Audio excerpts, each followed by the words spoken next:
Welcome to the second lecture of function of several variables. In the last lecture we had done limits, double limit and repeated limit for two variables. Today we will be starting with continuity of two variables, but before doing that we define it for n dimension.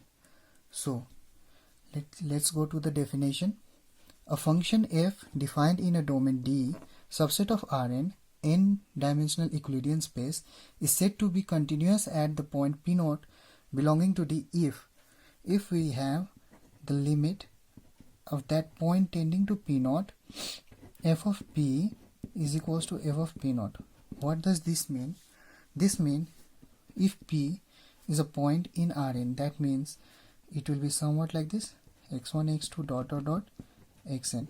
And if this point or sequence of points are converging to a point, we need to find some the P0 where this point are going, that are a1, a2, dot dot an.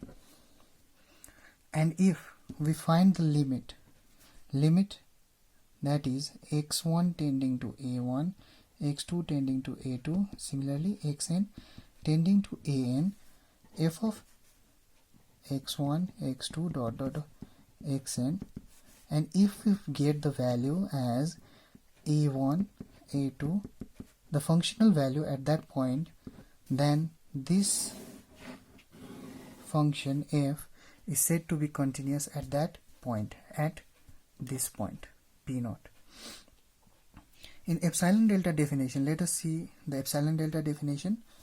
So in epsilon delta notation, this becomes f is continuous at P0 if to each epsilon greater than 0 there exists a delta depending on epsilon and P0, for which f of P minus f of P0 is less than epsilon whenever P minus P0 is less than delta and P belonging to D.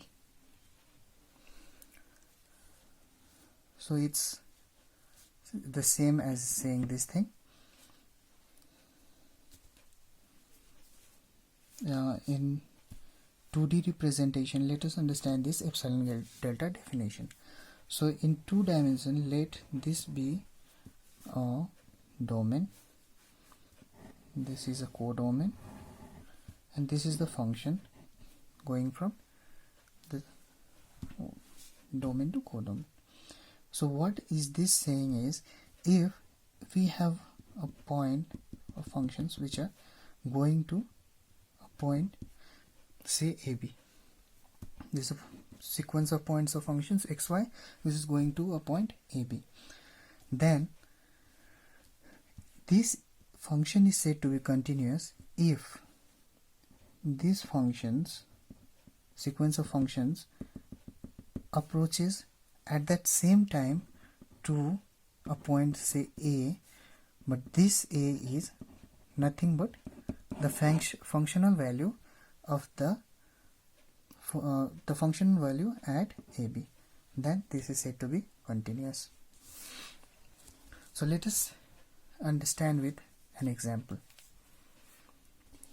So what we have is a function f of xy is equals to xy x square minus y square divided by x square plus y square, where x square plus y square is not equal to 0, and 0 where x is equals to 0 and y is equals to 0 is continuous at 0 0.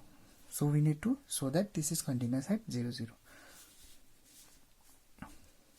So as we have already done in limits, the process is same. Here what we do is f of xy minus f of 0 0. From here f of p minus f of p0. So here p is xy and p0 is 0 0 at this point. So we do this, and f of xy is xy x square minus y square divided by xy plus y square, and f of 0 0 is 0.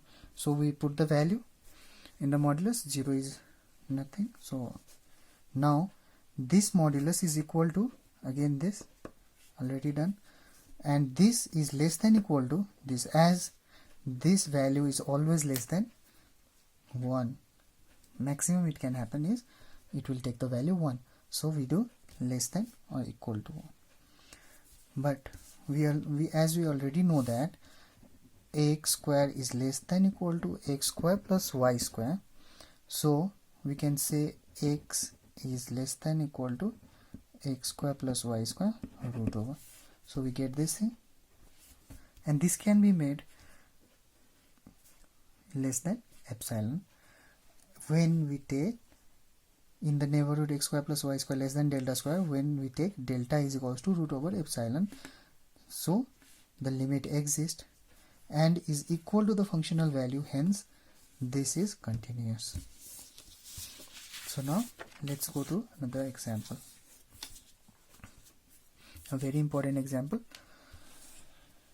Here the function is f of xy is equals to x cube minus y cube divided by x minus y when x not equal to y, and 0 when x is equals to y. We saw that this is not continuous. So let's see. So to show a function is not continuous, we need to show that the limit does not exist. This limit does not exist. So let's see. So what we do is, here f of xy is this. We approach this f of xy with the value y is equals to x plus x minus mx cube. This is important. So we approach from this point, this equation. So after putting this value here, what we get is f of xy is 1 plus this. Now as x tends to 0, y will also tend to 0. X tends to 0, y will tend to 0. So our relation will change to limit x tends to 0, f of xy, this is equals to this, which is 2 by m. But here m is arbitrary, and m being arbitrary, it will take different values for different m. So we'll have more than one limit, hence the limit does not exist, and hence this function is not continuous. If the limit does not exist, then the function is obviously not continuous. So we have 2 homework, so you check it. Regarding the partial derivative and differentiability, we'll be doing it later. So just check for continuity at 0, 0. So this much for continuity.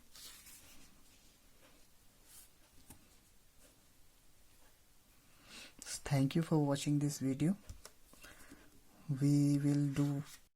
Thank you for watching this video. For any queries, join my group in the description, and here you can find the soft copy of the notes of the lecture and update of the next lecture. Do like and comment and share with your friends. Thank you.